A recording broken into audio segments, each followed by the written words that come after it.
Welcome back to Carib 21, wherever in the Caribbean or in the diaspora you're watching from. I think it's safe to say this is the busiest period that we have ever seen in the Caribbean history, between what is going on with the Donald Trump trade war and CARICOM trying to connect the Caribbean region with Africa. We have seen moves upon moves in recent time. So this latest move is a giant move. It's a big move, and this move is the Spice Island, the beautiful Spice Island of Grenada. The Prime Minister, Dickon Mitchell, signed an air service agreement with the Kingdom of Saudi Arabia. And I can't reiterate this too much, but this is a massive deal. And the reason why this is a massive deal is because Saudi Arabia is currently undergoing the biggest tourism project in the history of mankind. So, let's talk about it.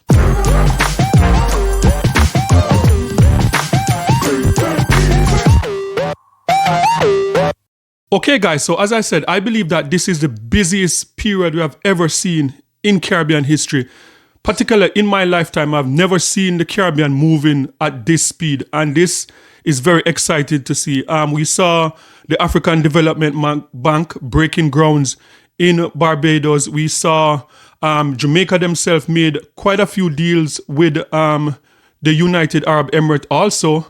And in terms of flight coming from the Middle East into Jamaica, we have seen Trinidad and Tobago signed an agreement with the Nigerians in terms of bringing flight into Trinidad and Tobago. We also heard about the CARICOM and African Union Summit that is coming up. I think it's September this year. So there's a lot of great things happening in the Caribbean, and I'm excited for this. And this latest report coming out of Grenada, and this one is from GBN News Grenada, about the deal that was signed between the Kingdom of Saudi Arabia and the beautiful Spice Island of Grenada. Let's take a look. Significant step in strengthening diplomatic ties between Grenada and the Kingdom of Saudi Arabia and expanding international connectivity. The agreement was officially signed this morning in Doha, Qatar, by Prime Minister and Minister for Civil Aviation, Dickon Mitchell, and His Excellency, the President of the General Authority of Civil Aviation, Mr. Abdulaziz bin Abdullah Al Duwalish.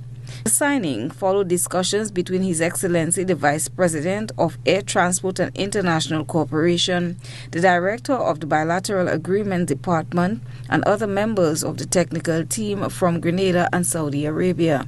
This air service agreement establishes a framework for international commercial air transport services, promoting greater connectivity, tourism, trade, and investment.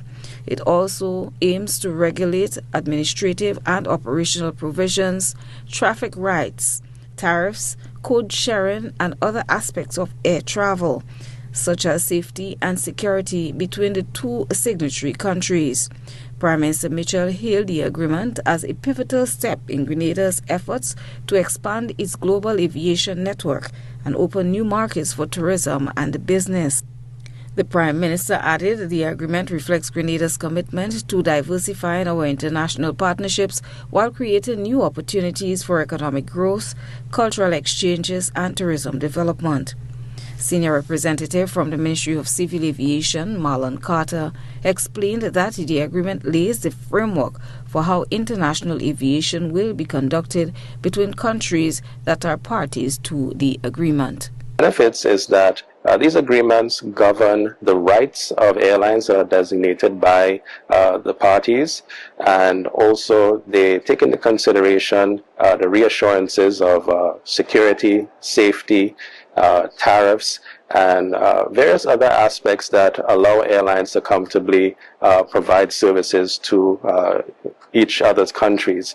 They also take into consideration code sharing agreements. So by way of an air services agreement, countries can have direct or a bit of an indirect means of providing these services if they choose to do direct flights or by code share agreements. Okay, as you can tell, I'm really pumped up about this one. This is a big deal. And let me just start at the end that the statement that the gentleman from the Ministry of Aviation just stated, and in terms of direct flight or code share agreement, And I believe that one of the contracts that was signed in recent time with Jamaica was a codeshare agreement where you can see flights from the Middle East go into Europe and then flying to Jamaica. So in terms of having a full airline flying to the Caribbean, that would solve that problem. So that is a big deal also. So just imagine like you're in Saudi Arabia and you want to get to Grenada. The flight, like Emirates airline or whichever airline it's going to be, would fly from the Kingdom of Saudi Arabia, would go to like say any country in Europe, and then they would connect and come to the Caribbean. So that is a big deal for this type of tourism into the Caribbean.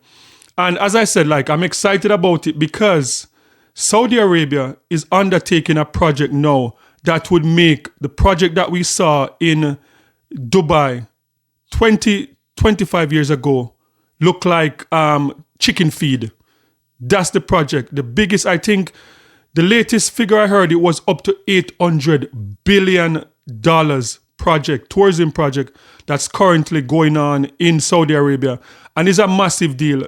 And just imagine the Caribbean, we're able to be a part of that deal where in terms of workers in hospitality, in terms of just air traffic, just having access to go to the Middle East and to partake in their culture, that is a big deal. I know that it's not as clear cut because the cultural differences, and I don't know how they're going to work around that. So, but that is how I'm curious about that, because what I've seen coming out of Saudi Arabia so far, I've seen some of the best like diamond rating status hotels that I've ever seen in my entire life. But the problem with that is with the culture of Saudi Arabia, people are now skeptical.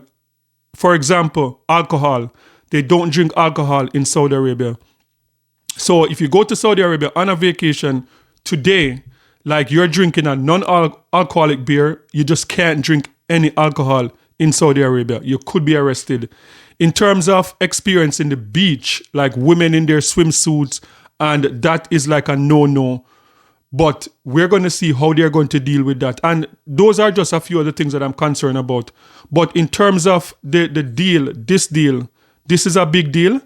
And my concern now with the Caribbean is just that for us in the Caribbean to fix our aviation problem within the Caribbean, because I've known people, like personally, whenever I'm going to the Caribbean, any Caribbean islands, of all the islands that I've been to so far, I would fly out of Canada or I'd fly out of the US, which is an easy flight.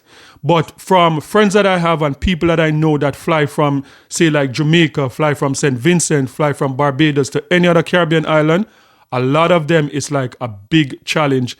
So I believe that we're going to have to fix that with Inter-Caribbean Airline and Caribbean Airline. And trust me, I think we need another Caribbean name carrier within the Caribbean.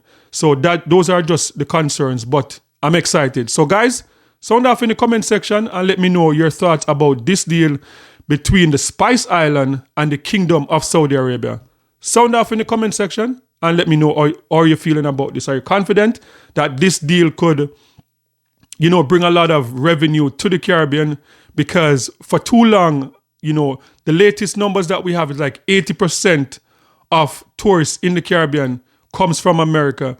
And we all know what is going on with the Trump administration now. If America decides to cut off their people coming to the Caribbean, then we're in big trouble. So this is a big deal.